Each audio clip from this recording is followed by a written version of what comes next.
The Tao of Self-Confidence, episode 499. Welcome to the Tao of Self-Confidence, where I share stories of amazing women who have discovered their inner journey to self-confidence.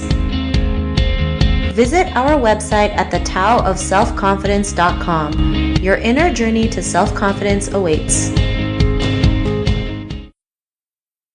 Well, hello friend. Welcome to the Tao of Self-Confidence, where I share stories of amazing women who have discovered their inner journey to self-confidence. I'm your host today, Sheena Yap-Chan, and today I have an amazing lady on the show today. She is a multilingual vocalist, a composer, producer, a multi-instrumentalist, and a dancer, and I'm really excited to have her on and share her story with us today on self-confidence. So without further ado, I'm going to introduce you to Jen Shyu. Jen, how are you today? Maybe you can fill in a little bit more about yourself to our listeners. Yes, hi Sheena. So great to be with you over Skype. Yeah, so to add to what you had already said, I am a composer and I make art that raises questions and begs people to question the way things are and what they thought reality was. And I use a lot of different forms of art, so electronics and sometimes film or video, dance and theater. But yeah, I like to bring a lot of different cultures together and a lot of different musical traditions and dance traditions together in one ritual setting in a way. And yeah, just to try and promote better understanding about people's backgrounds and more empathy for each other and how, each of us thinks differently. That's what I'm up to right now. Awesome. Well, thanks for sharing that. And Jen, what's your cultural background?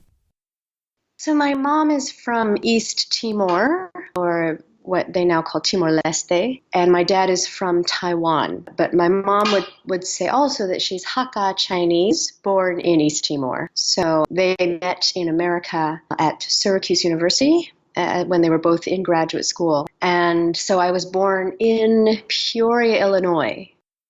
Thanks for sharing that. And Jen, what would be your favorite self-confidence quote? Well, one that I personally use with a lot of my students and whenever I do workshops is, you are everything. And I have a whole workshop that I name this phrase after. I just call it the You Are Everything workshop. And what that means is that I encourage people to think of themselves as, all the different aspects of who they are. Like say if they're a physicist, but they love to write poetry, painting, and to say that you are all of those things and you are everything. Thanks for sharing that great quote. I mean, it's a great reminder that we can be more than one thing if we go out there and just choose to do it. So thanks for sharing that. And in your own words, how do you define self-confidence? I think it's this unwavering belief in yourself, and it's as unwavering as your own breath that keeps you alive. It's you don't have to. It doesn't have to always be said out loud. But it's this constant support that you have within yourself, that, for example, if I didn't get this gig, or if someone turns me down, or if a manager says, oh, we're not interested in you, or and all these things have happened to me. So, but yet I still go forward and I still produce great work and give performances and touch people, and touch their hearts. And other gigs come in and other grants, and other awards. And so to me, it's not so much, all that external stuff doesn't really matter. It's that kind of driving force within you. That's the confidence. That was great. Thanks for sharing that. And Jen, what was your life like before your discovery of self-confidence? I was really needing approval. And I think that's also a cultural thing, and the way that perhaps we're raised, whether Asian American, being raised by immigrant parents, or maybe something that definitely I learned from my parents was to be nice to people, and that's great. But there's sometimes what I felt when I was little. I really wanted to really please people and to make them, be more comfortable, even if that meant at the sacrifice of my own comfort. And and I see that a lot in Asian culture. There tends to be this very sacrificial aspect. And there's beauty in that, but there's also a lot of pain. Thanks for sharing that. And I think that's something we all go through, especially growing up as Asian women, is the need to, have approval of everyone, and the compare game is always great. Something that we all can relate to. And, it's just, the way we were brought up sometimes doesn't really help us. It hurts us in the end, not realizing we have to do certain things that's uncomfortable just to please other people, which is really, not right. So what was that point in your life when you realized you were more than enough to go out there and, do the things that you're doing today, have that confidence to go out there and do your own thing? What was that aha moment?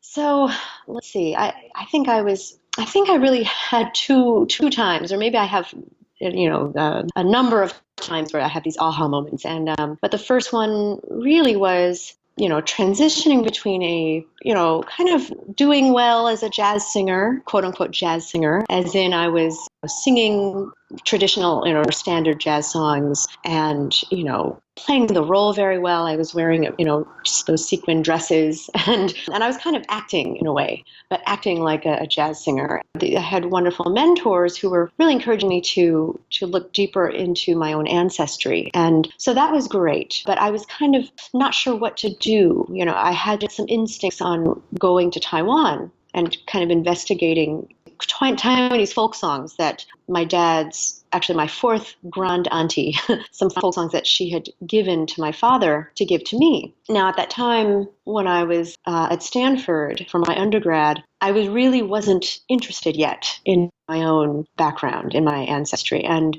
especially growing up in such a non-diverse environment, being in, Dunlap, Illinois, which was north of Peoria, not even in Peoria, but finally when I got to Stanford, where, it was so diverse and, so many people just so open-minded. And, I did meet another saxophonist from Chicago who is a very well-known saxophonist now in New York. And he also was really pushing me toward, who are you and what are you going to contribute in your art? Are you just going to be someone who sings like Sarah Vaughan, who looks Asian, or are you going to make your own music that, will be a new thing and will redefine, whatever it is that you're doing, whatever kind of music that you want to make? So that was a really critical time. That was 2003. And, I just, at kind of all these wonderful mentors, kind of at their urging, I quit my job and I just went to Taiwan. I broke the lease of my apartment in San Francisco. I just went to Taiwan for 2 months, just on my own dime. And that was such a huge leap of faith. And again, kind of thinking like, I don't know what's going to happen, but I just know that's where I have to be to push myself, and to kind of not be in this comfortable zone, but to be kind of on the edge of what I, just kind of not knowing. And I, after making that leap, after spending 2 months in Taiwan and then going to Cuba even to research the history of the Chinese there in Cuba, because I had a sense I'm going to write some music about this history. And anyway, just having done that was like, that kind of broke everything open. And so after making that leap of faith and then survive, I realized, I can just do exactly what I want to do. And, just look for funding and it'll all fall into place.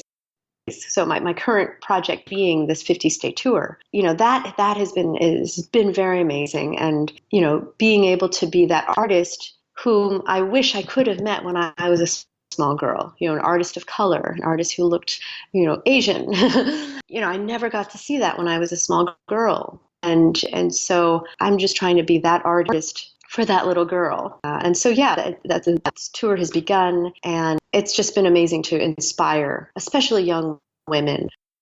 So then a more recent aha moment was in making solo theatrical musical piece, which, 2014, I was able to work with a very well-known film director from Indonesia, who's Garu Nugroho, who's a big, celebrity there.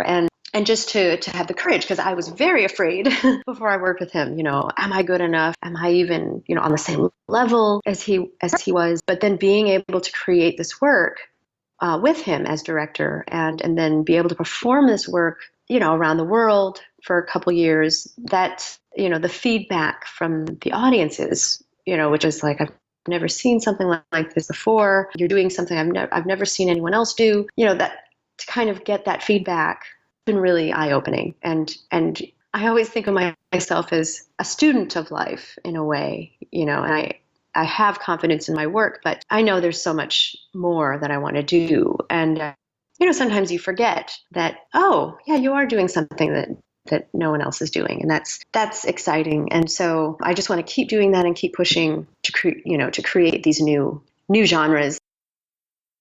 Thanks for sharing them. Those were great stories that you mentioned. It just really goes to show that anything's possible if you just push through it, even if there's, heartaches, fears, days where, you don't feel like getting up. Like, you just keep on going and you'll get there. So thanks for sharing that. And to the woman who's listening to your episode, she may be in her own journey of self-confidence. What would be that one tip you would give to her? I would say, again, that unwavering feeling, that self-confidence in you, that is the truth. And you just have to stay true to that in a way. And, universe, it gives you gifts in so many ways when you are actually flowing with this truth. Thanks for sharing those great tips. And Jen, if our listeners wanted to get to know a little bit more about you and what you do and check out some of your work, is there any links or social media profiles we can connect with? Absolutely. There's jenshyu.com, which is just JENSHYU.com. That kind of has everything on there. Also Facebook.com/JenShyu and JenShyu Music. I have 2 different pages. Thanks for sharing that. And to our listeners, if you want to connect with Jen, you can also head on over to the taoofselfconfidence.com and search for Jen's name. Her show notes will pop up along with everything else that we talked about. And I just really want to thank Jen for taking the time to share her story and tips with us on self-confidence. So thank you so much. Great. Thank you. Not a problem. It was really great having you on the show. And to our listeners, be on the lookout for another new episode of another amazing woman's journey to self-confidence. And we'll talk to you soon. Bye for now. Bye. Thank you. Thank you for tuning in to another amazing episode of the Tao of Self-Confidence. Sign up for our free membership site to get more amazing resources for self-confidence by visiting our website at thetaoofselfconfidence.com. Your inner journey to self-confidence awaits.